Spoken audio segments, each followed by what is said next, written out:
So now we'll take some time for some Q&A questions from the audience for our speakers or for other issues about wind energy. How do you force the wind industry to use line source? Because they don't want to do that, they just want to use point source. Did everyone hear the question? How do you force the industry to use line source since they want to use point source? Rick, that sounds like a question for you.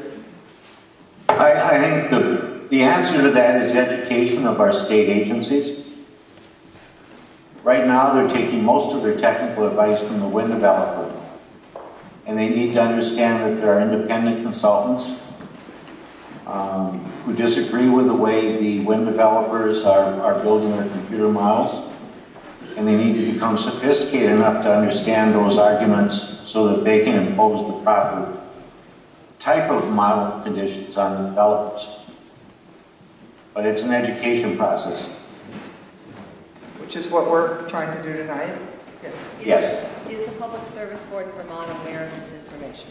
Is the Public Service Board in Vermont aware of this information?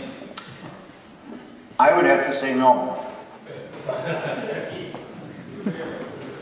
If the wind developers have been talking to them, then it's probably like most other states. And they've been told the side of the story that's favorable to the wind developer, not to the community. Other questions? Emerson. I have two questions. The first of these. Thank you, Matt. The first question is, what is the source of that thumping, I guess the term is used, in the recordings which we had first thing when we came here? That's the first one. What's the second question?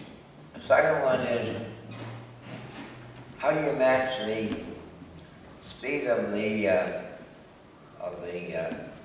blades, the rotational speed, to the frequency of the power grid? Okay. Got that, Rick? Okay. The answer to the first question is we think we've narrowed it down to a situation where the wind speed at the bottom of the blade stroke is different than the top of the blade stroke, so that the mechanism that adjusts the angle of the blades cannot find a position that is correct for all portions of the rotation. There's a number of different theories that people have proposed, some of them by wind developers to make it look like there's no problem. In fact, in 2007, 2008, and 2009, there were international conferences, and many of the papers there are on the topic of what is causing the blade swish. And it was only in 2009 that one of the Canadian engineers, Bill Palmer, I think identified it correctly. And that is that wind speeds change between the bottom of that stroke and the top. And the mechanisms just are sophisticated enough to make sure that the angle of the blade is proper at all points of rotation.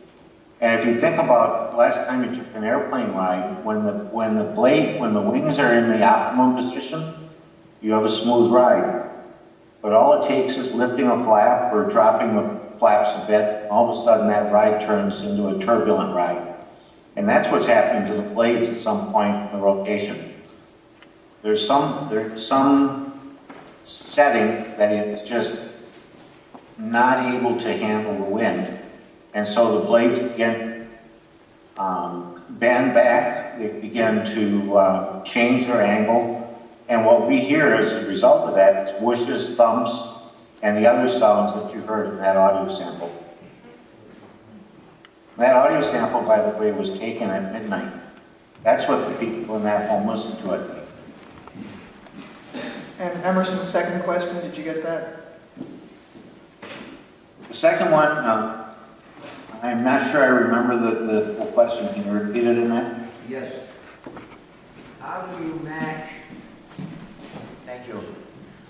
How do you match the rotational speed of the turbine unit with the frequency of the power net, which presumably is 60 hertz? That's actually done through the internal gearing. There's different types of turbines. Some of them have a constant RPM and variable speed, right? Others have a variable RPM and a variable speed transmission. It depends upon the manufacturer. Thank you. Other questions?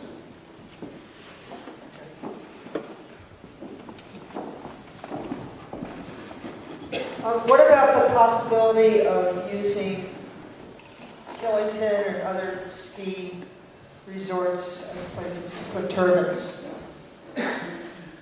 I think that's a question I'll answer based on what I've heard the developers say around here, which is that above 2,500 feet, they run into Rhine ice and icing problems, and so the ski areas are not an attractive location for that reason. Also because of the potential for the blades to throw ice, there is a safety issue that doesn't make it compatible with skiers.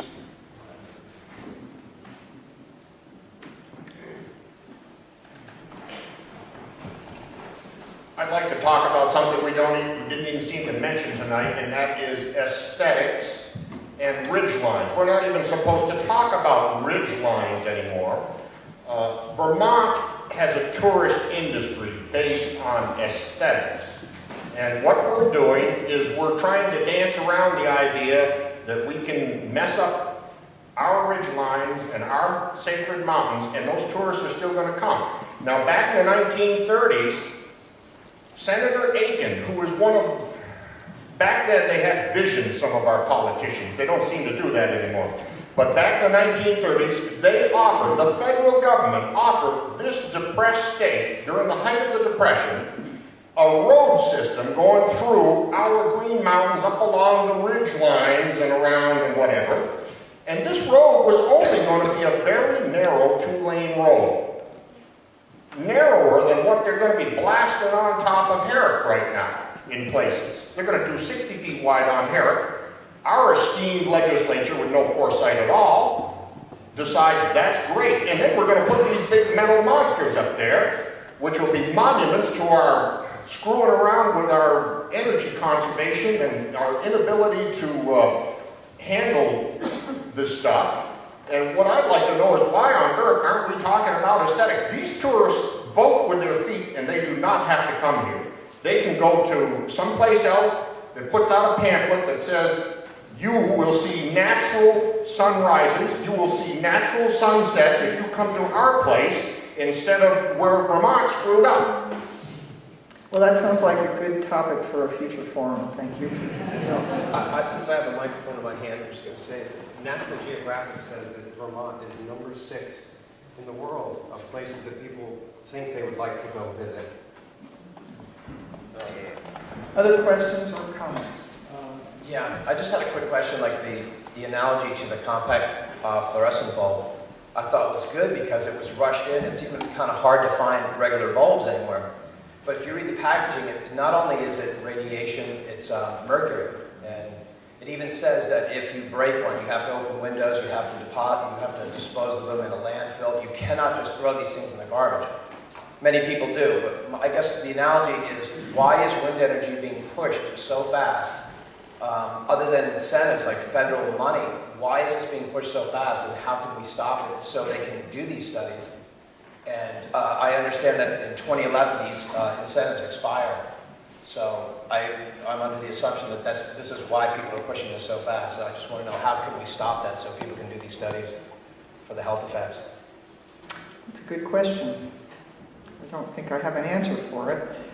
Would you like Carmen to try here? I think in our experience, the only thing that's gotten any attention at authorities was health. And we've come to the conclusion, after tremendous effort, we've got thousands of people in rural Ontario going to their politicians and everything. I mean, it's been quite a massive effort.